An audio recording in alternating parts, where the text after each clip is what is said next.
from 4th of March 2025. And the reason why it's being brought to the floor 9 months later is that we have been unable to secure the attendance of the CS. No wonder he has 21 questions to respond to. But I'll proceed, Honorable CS, Honorable Speaker. Could the Cabinet Secretary state why police officers traveling across the country to Nairobi County for the National Police Service Promotion Board interviews are never facilitated with transport and accommodation, despite the interviews being part of the official duties? Secondly, will the Cabinet Secretary explain the reasons for the delay in the release of the results of the National Police Service Promotion Board interviews conducted in Nairobi between the 10th and 14th of February 2025? And lastly, was ethnic balance and the length of service considered during the promotion interviews held in February of 2025? And could the CS state all the measures taken to ensure fairness in the process? I thank you, Honorable Speaker. Honorable CS.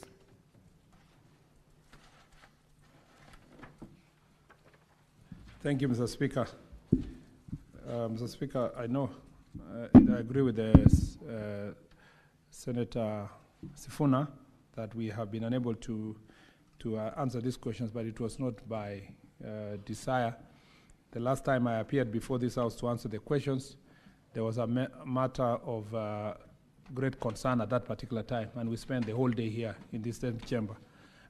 Then we could not go to these questions. The second time, Mr. Speaker, there was some security unfortunate incidences that happened, and then recess and so forth. So it was not because of not my liking to come here. I really like coming here. Just that sometimes this is like Job's headquarters, Mr. Speaker. You are sitting in the office and then something happens. Mr. Speaker, on question 1, let me not read the questions again so that to save time. Promotion board interviews are considered official duty, and as such, officers attending these interviews are entitled to per diem allowances and transport facilitation. These are to be provided through their immediate supervisors, who are the designated holders of authority to incur expenditure, otherwise famously known as AIE in short. However, the disbursement of AIEs to field commander station of transport. As a result, many officers have been compelled to make personal transport arrangements to attend these important career advancement opportunities.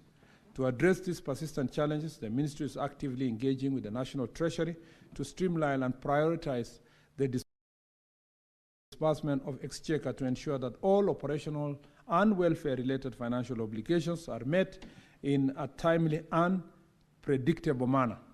Additionally, the Ministry is collaborating with the National Police Service leadership in collaboration with National Police leadership has initiated a fleet improvement plan aimed at progressively equipping stations and posts with functional transport assets.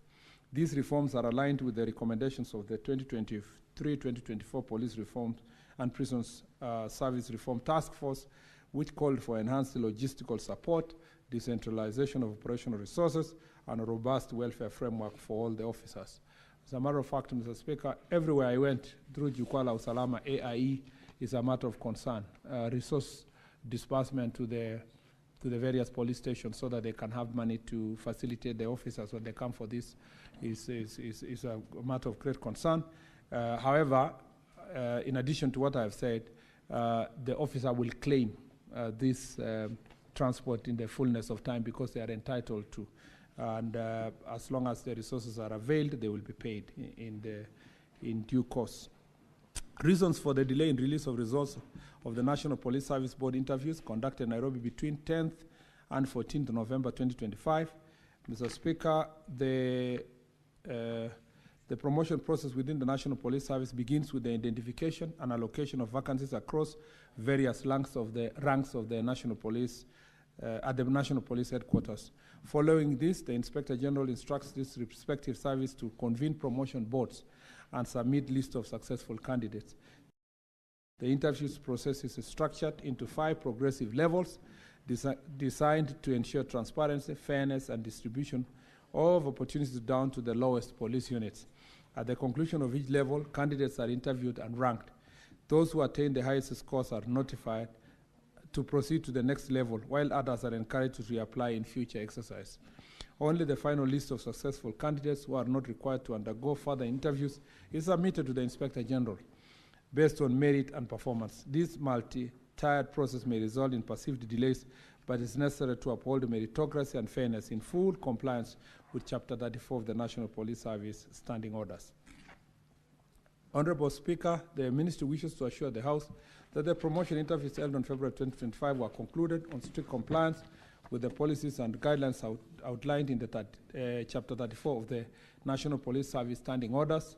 The process incorporated key selection criteria, including ethics, ethnic and regional balance, affirmative action, individual performance, and appraisal records, length of service, successful completion of police law examination and promotion courses, and the maintenance of a clean and satisfactory disciplinary record. These measures were implemented to ensure inclusivity, meritocracy, and fairness in the allocation of the available promotion slots. Honorable Speaker, the welfare, morale, and career progression of officers remain a priority in the Ministry of Interior and National Administration. We shall continue to take necessary steps to ensure the promotion process are not only fair and inclusive, but also timely and well supported. I submit, Honorable Speaker. Senator Sifuna, do you have any supplementary question? Yes, Speaker, you realize that the response that the CS is reading is from April. Yes. April of 2025.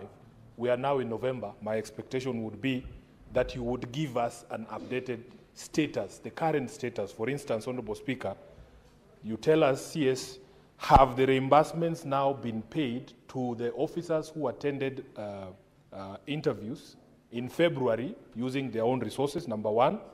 Has the report on those interviews now been released? I mean, Speaker, this is how many months down the line? From April to now is almost 7 months. That is the expectation we have today. He cannot just read what he sent us in April. So let him tell us, are the results of the interviews out?